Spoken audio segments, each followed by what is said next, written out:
Hey, everybody. Vision 2023, sponsored by Napa. And all I got to say is 1, 2, 3, crush it.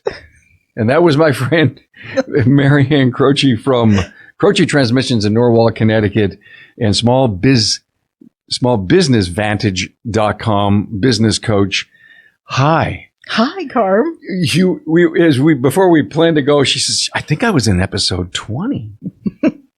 And 20 something. Yeah. And she says, I hear you talk about the fact that you've been doing this for 8 years and just in your own brand, Carm, over 1,100 episodes. And I said, yeah, we have just never looked back.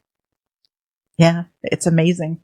So we're here at Vision. You told me that your husband, Tony, was down in a class, and thank you for taking some time out to be here. We said 1, 2, 3, crush it in the beginning because Maryann and I want to talk about crushing owners' fears. Mm-hmm. I hear it way too often. I hear it from the pundits of our industry and the coaches. I hear it from technicians that sometimes we just can't seem to get done and we're just afraid to do something. So I think this is such an apropos episode to talk about because we talk about fear. Just we'll drop in a 30-second something, a snippet, and we'll go on for maybe a minute and a half. But I don't think we've ever dedicated an entire episode to fear. Mm-hmm. So thank you for being here and outlining this thing and for coming on and doing it. I'm just going to sit back and let you go. Well, I am so glad to be here because as a shop owner myself since 1999, there were a lot of fears. Absolutely. And the thing about fear when we talk about it is it's completely normal that when you're out of your element or you're doing something new, maybe you're attending Vision for the first time and you're a little bit nervous or a little bit fearful. It's perfectly normal. But the main thing with fear is it's your attitude, because the attitude that you take about that fear, what am I going to learn? What am I going to be? Who am I going to be after I implement the things that I learn? That's really what makes it exciting and how you can really kind of crush that fear and turn it into something positive.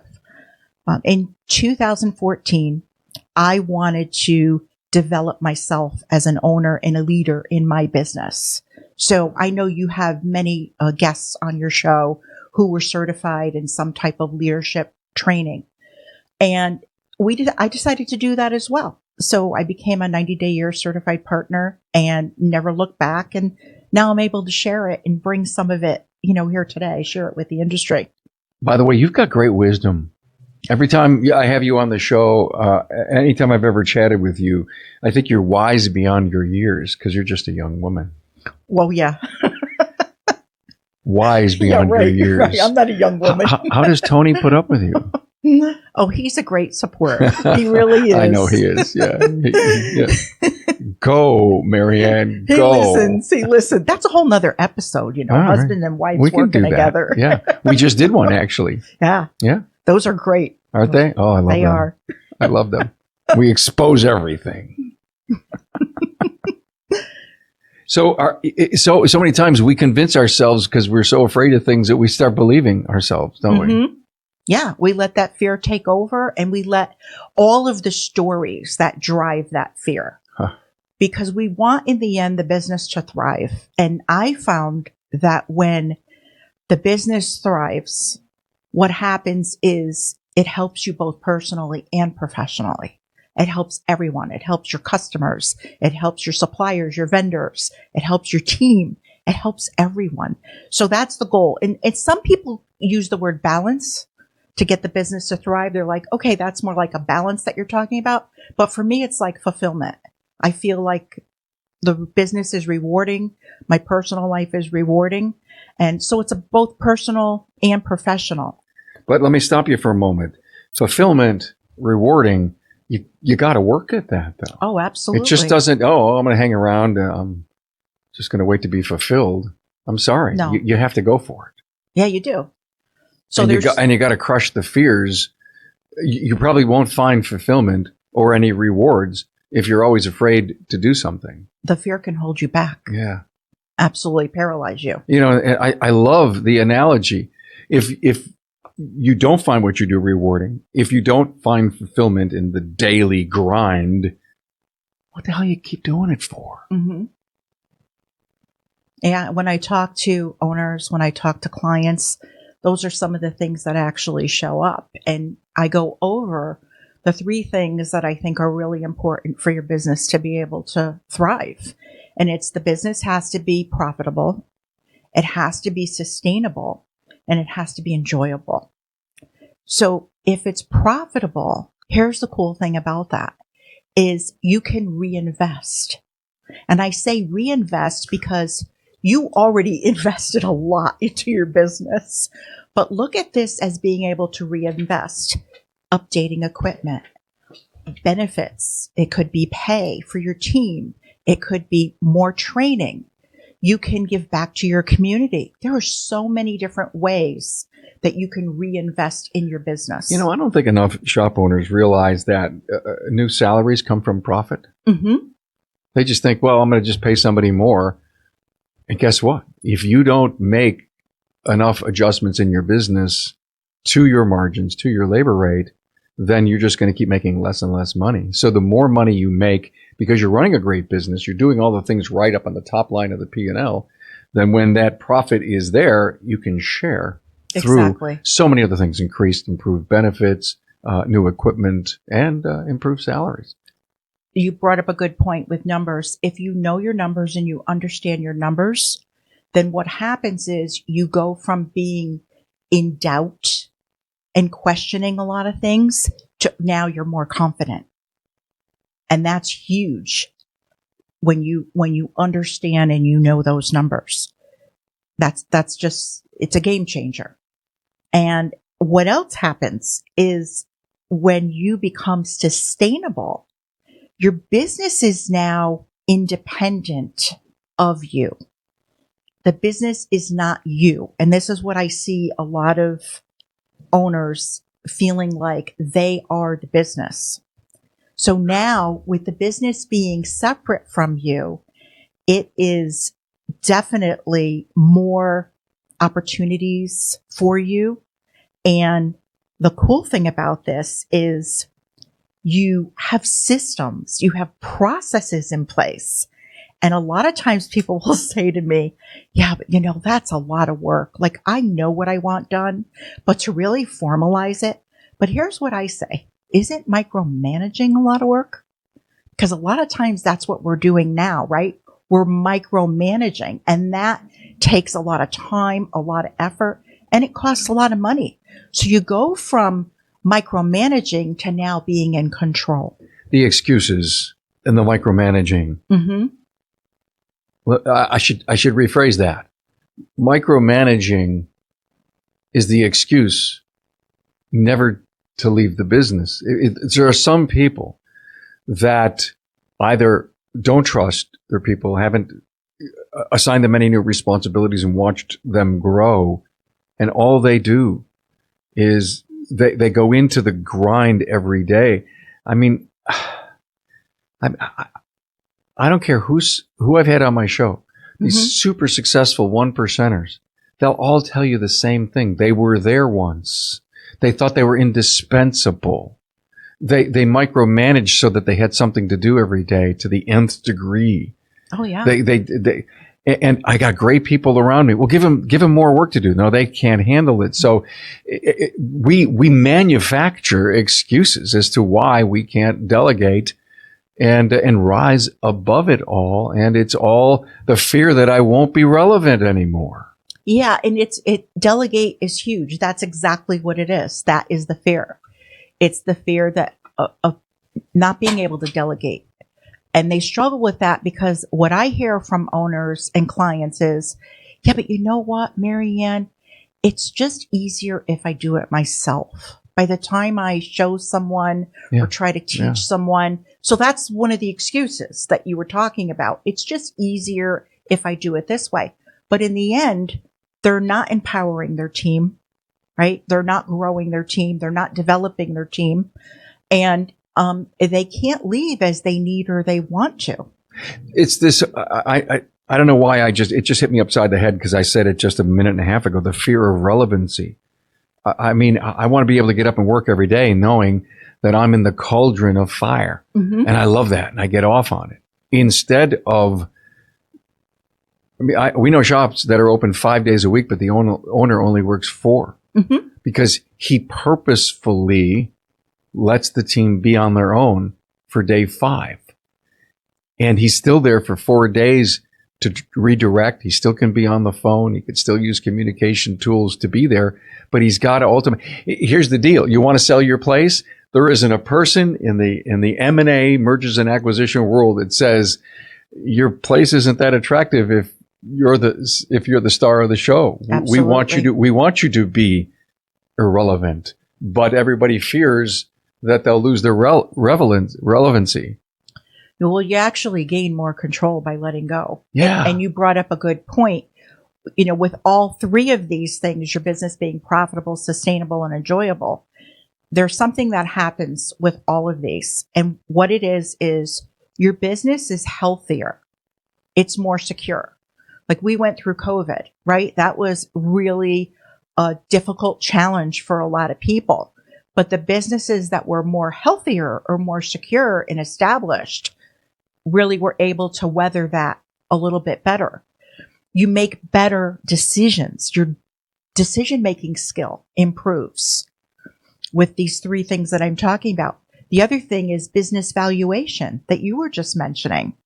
Your business is worth more because now you're independent from the business and there's growth opportunities because you're not so caught up head down and you're able to make better decisions and kind of look at your business from that 30,000 foot view.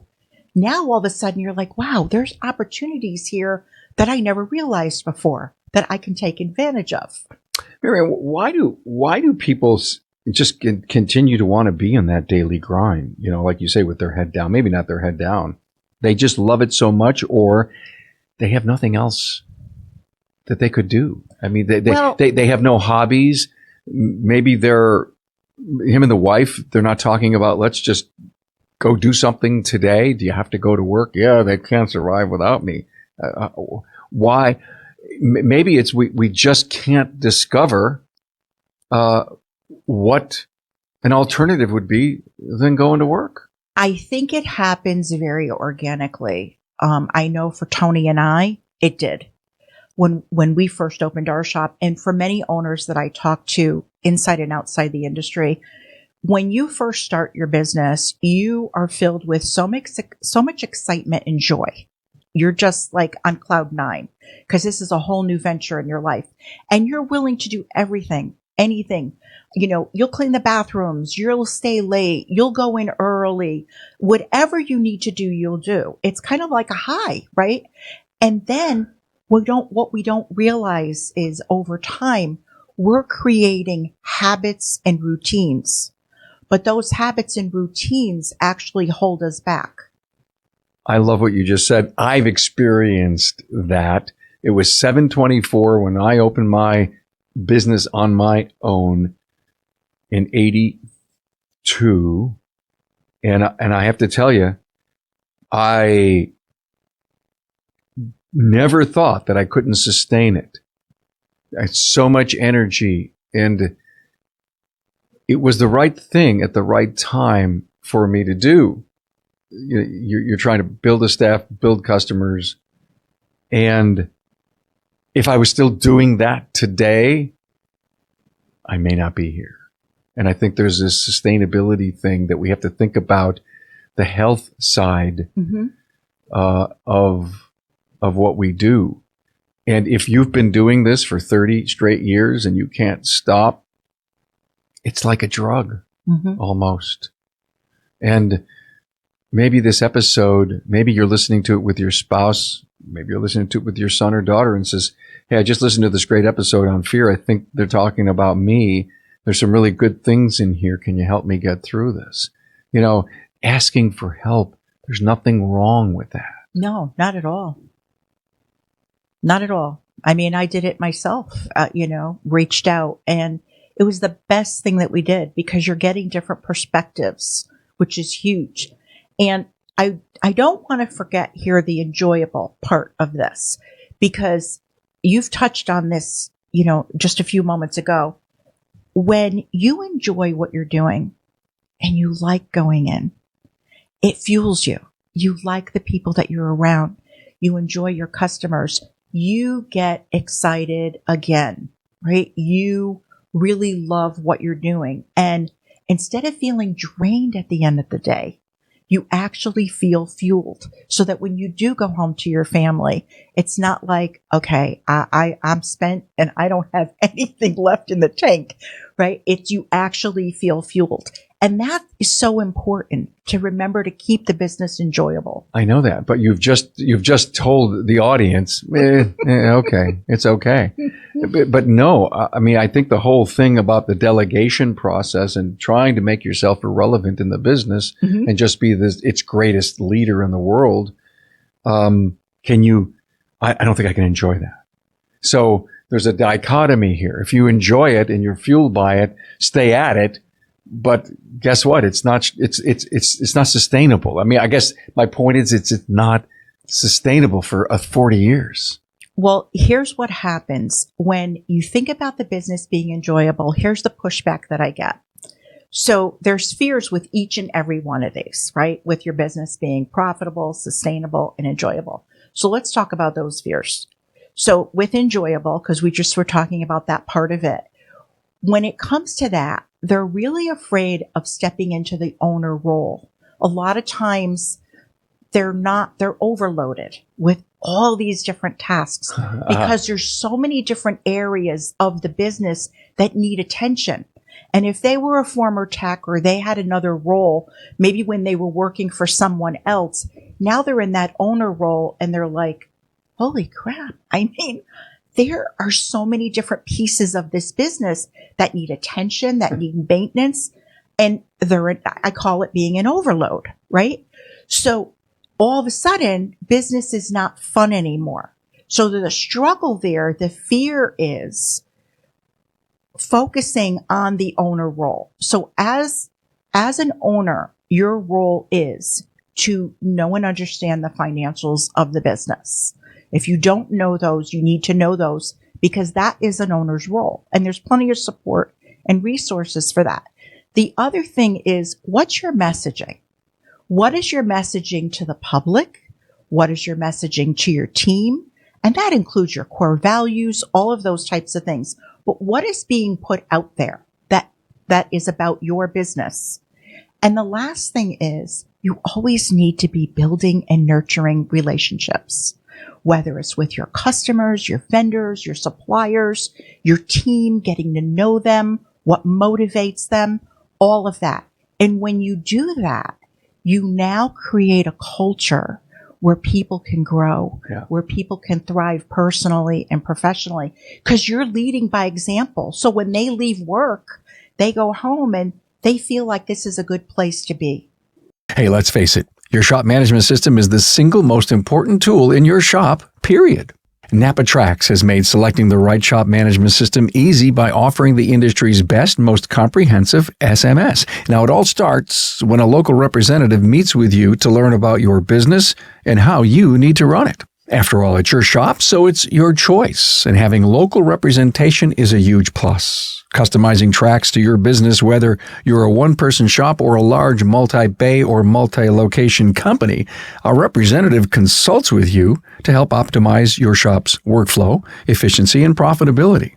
Trax always has the flexibility to do business how you need to do it, which means it can also grow as your business grows. And unlike the other guys, we'll be there for you after installation with the best training and support in the business. Yes, a learning management system tailored to each role in your company. Simply put, Trax was designed and built for shop owners just like you. Visit us on the web at NapaTrax, that's NapaTracs.com. Hey, look, if you earn your living in the automotive service aftermarket, Apex is for you. Now, if you attended Apex 2022, then you realize the incredible commitment that Apex has to the service professional shop owner and technician. Joe's Garage is your place to be with 10 working bays as you experience real live working conditions along with exciting demonstrations and the latest equipment presented. Also, the best tech companies from tools and repair to management software had their latest and the greatest on display. You also attended technical business management training with the industry's best and brightest. Work is already underway to make next year's Apex 2023 even better than ever, with more product demos, trending training, marketing, and the latest in business management training to help you grow your sales and profits. Remember, if you earn your living in the aftermarket, then Apex is the expo for you. Continue listening as we bring you the latest from Apex 2023. Save the date, October 31st through November 2nd, 2023. Let's step back a moment and talk about tasks, because you brought them up. Mm-hmm. And the fear of not taking on the responsibilities on I really need to raise my labor rates. Everybody that I know, the think tank that I'm in, the podcast that I listen to, my friend the other day, I got to raise my labor rates. Oh, here comes a car. Oh, I can diagnose that.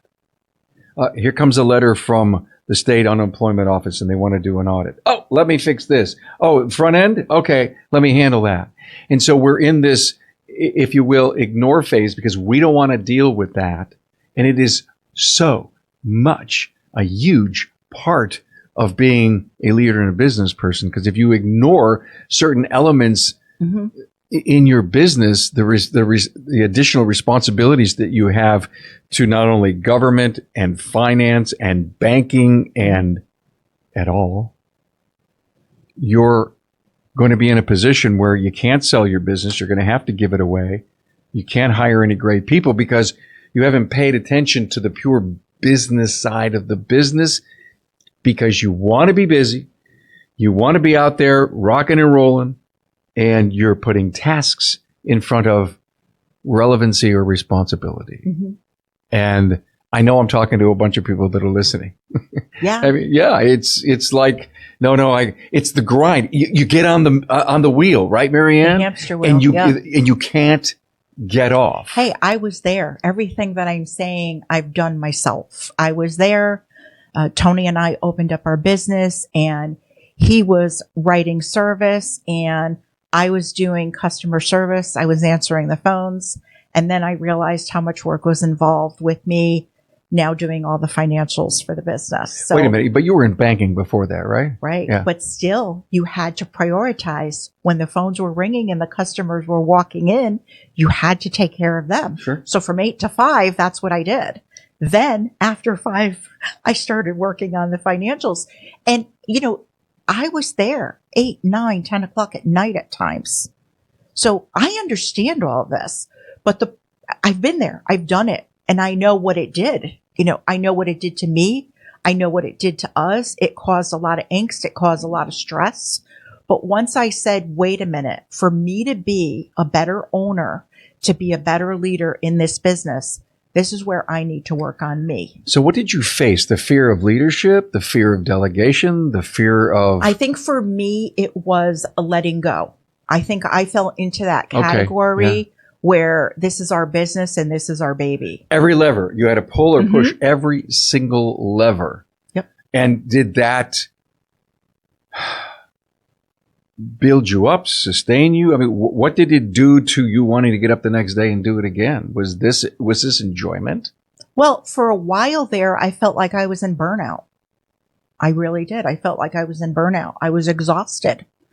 And Tony and I had to kind of have this talk where it was like, what are we going to do? Because when I was trying to learn something, he could be supportive of me because it was a new skill. And when he was trying to learn something new, I could be supportive of him. But I think the most challenging times for us were when we were both trying to learn something and we couldn't see each other's struggles. So that was the hardest. And once we figured that out, then we realized that we could, help one another and we could, get through that. And we understood that we were building new skills. And I really had to focus on, it's a tool that I could share with everyone, but I call them theme days. And I really had to sit down and say, this is my role as an owner. And what I need to do is I need to block out that time. Some people will call it time management. I like the idea of managing your priorities, because sometimes if you give yourself an hour to do something, you'll take the whole hour. But if you say, I have to get this done, and in the beginning, it may take you a little bit longer, but once you hone that skill, you'll find out, wow, instead of taking an hour, I was able to do this in 20 minutes. So I look at it like managing priorities. Are you a great procrastinator? I don't know. Maybe I was in the beginning. Because I am. Maybe I was in the beginning. But I think about the responsibility that I have to the task. And if I started working on it right now without total think through, it would take me an hour. Mm-hmm. But if I procrastinated and said, I'm not ready yet, somehow when you're ready to sit down and do something, some kind of task, mm-hmm. no matter what. And I'm a person that, I don't have the fear of failing in any regard. It's almost like the fear of being, not being successful. Okay. And so you think this stuff through as often as you can. And then when I sit down, I was asked to write an article recently for Napa. It's coming out in their March edition.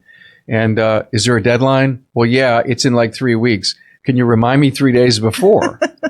Okay. Yeah, I guess so. But I was writing the article over and over again in my mind, and exactly. I was trying to shape the paragraphs and the ideas. But that's not procrastination. What is it? That's not procrastination. That's just your way is it developing? Of creating that. It's my creation process. Right. My creative process. Where some people, it has to be pen to paper right away. Yeah. For you have to think it through.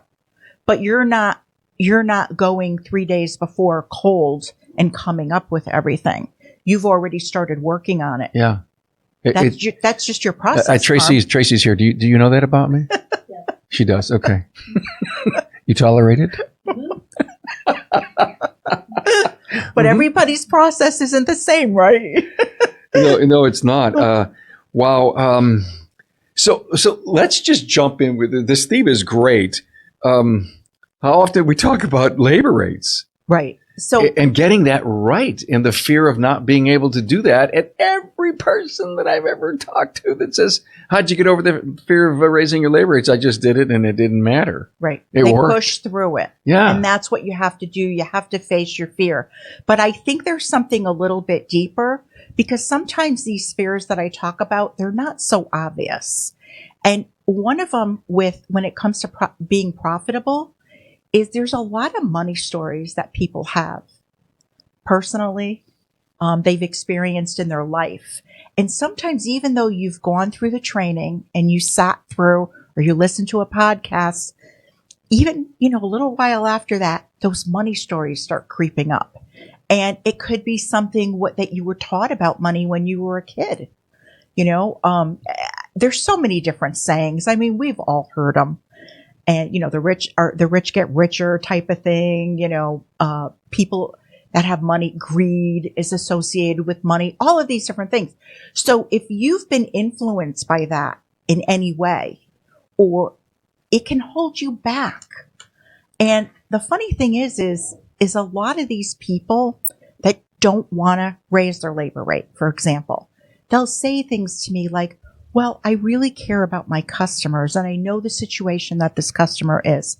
So they are a very, very caring group and they want to help their community. They want to help their customers, or they're afraid they're going to turn their customers away. But here's the thing. They actually can't best serve their customers if they're not profitable. They're not going to be there as a resource. They're not able to help the community. They can't develop their team. There's a lot of things that they can't do if they don't. So what I suggest is let's figure out a way to find out what those stories are and crush those stories and shift them so that we change the way that you look at money. Money is a tool. That's really what it is. It's a tool for you to be able to, do a lot of good for your community, the team that you work with, your family. Really, that's what it is. It goes beyond the excuses. It goes beyond the tasks that you feel you have to do every day. Tracy just whispered in my ear and brought me about the fear of going to a conference for the first time. Here we're at Vision 2023. 42% of everybody here is a new sign up. That's wonderful. It really is. And there's so many great things going on. Vision seems to evolve each and every year and gets better, much more dynamic than each year. It goes beyond what it can do. And when I think about who's not here, they would need 10 convention centers this size to house the people that need to be here. There's a fear of not wanting to go to a conference because I may sit next to somebody I don't know, or I've really never gotten on a plane or traveled, or what happens when? What am I really going to learn that I don't already know? And I think the whole fear of conferencing, Tracy, to your point, because she went to Women in Auto Care last year, it was her first time. And you were a scared little bunny, weren't you? Yeah, she was. And then she comes home, and what does she do? After Dad had been encouraging her to do her own podcast, or at least do something, she records it, and she wins a national award with it. I saw it. That was excellent. And so, she overcame that fear. She just came back from her second bout. And I think the stories like that, like my first conference ever when I was a very young man, I had no idea. I felt that I needed the training. I wasn't 100% sure until I got there, and I never looked back. And I went to, I was on board of directors, and I just continued to get involved and invest. And I credit all of that to where I am as an influencer in this industry. I care about getting people's stories told. I want people to give inspiration to people. And if I had not faced my early fears, and there's the old, syndrome that, I'm not worthy, and imposter syndrome, I'm not worthy, I can't really do this, then you get up every day and you grind through your tasks. And sooner or later, you have the government on your lap. You can't hire good people. You're always in recruitment mode, and you're wondering where the next really good customer is going to come from. And they walk in the door, and then you never see them back again because you didn't provide them the right experience. And all of these can come by facing your fears and saying, I'm going to do this. I'm going to get the hell out of my own way. I'm going to do it anyway, Yeah. even though I love I'm that. scared. Just I'm like gonna- Tracy did. yeah. I'm going to go anyway. I'm going to do it And anyway. she had the right attitude. She had the right attitude when she went. Bring a lot of deodorant Exactly. because you're going to be sweating a lot. And once you start talking to Oh someone, my God. Oh, it's just the rest of it. It just comes. It's I know. natural. Yeah. And yet, listen, there's so many great regional seminars, but one of the things that I want to encourage people to do is to just find your local networking group. There is an awful lot around the country, independent shop owner groups in your town, but they're not your competitors. Trust me, believe me. And they want to share and they want to help each other. And if you can get to a few of those, then you could ultimately fix and change your business, because the people that go to those are the givers that want to help you. Yes, they are. They don't want anything for it. They don't want to be your competitor. They want to be your partner, your support person, your advocate. And frankly, they probably want to push you a little bit because they've been pushed. And every time we go to the well, we find ourselves a coach, a mentor, and we see what it did to us. We usually want to pay it back. Exactly. And that's where this whole, this networking group and being a great mentor is all about. And all the reason that I wanted to do this episode on fear is maybe we turn one more additional person who's listening to make the change that's necessary for their business and their life, their work families and their personal families, and give them an opportunity to find to find a way out. And I know there are so many in their late 50s and early 60s that want to get out. Every time I ask any key person in this industry, if you're not doing well right now and you want to get out, what's the timeline?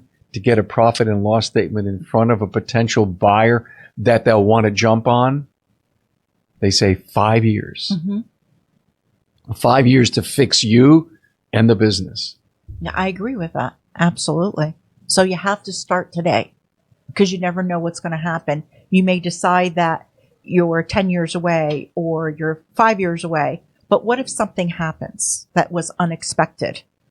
So it's always good to start today and think about, like what you were just saying, being able to sell the shop. Yeah. And I know you've done episodes on that as well. All kinds. But I think if owners realized, it was why I decided years ago to step out and improve myself, because I really believed that business grows as owners and leaders grow.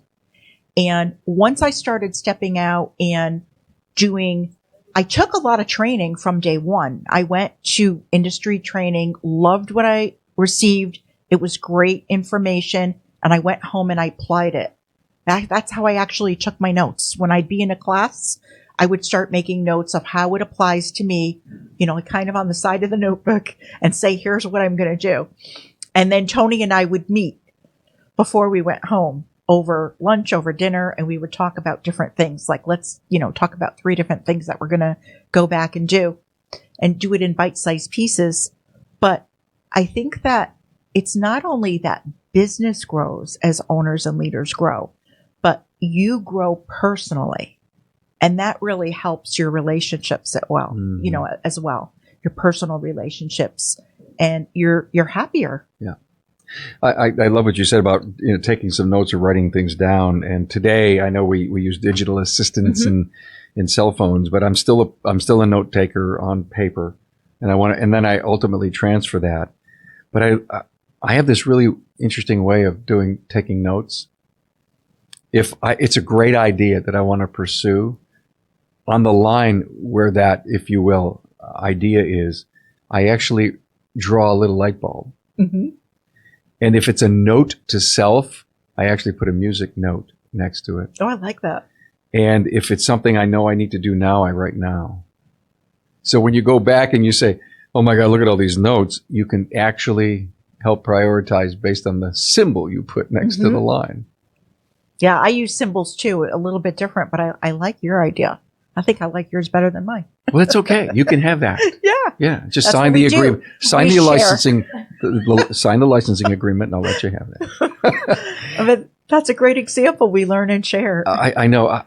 Crushing owners' fears. What a great episode. I think we could probably talk for 2 hours. But in the essence of maybe this last half hour we've spent together, I think we may have kicked up some dust clouds from our listeners. Anything else that you got? I just want to put a lot of emphasis on that this happens to all of us. You mentioned imposter syndrome. It doesn't go away. Even when someone reaches the next level in their business, there'll always be that feeling of, well, did I get lucky? Is it because I did things right? So you wouldn't believe how many people that you would look at and say, oh, wow, they don't have any of that ever. And they still do. It creeps up every once in a while.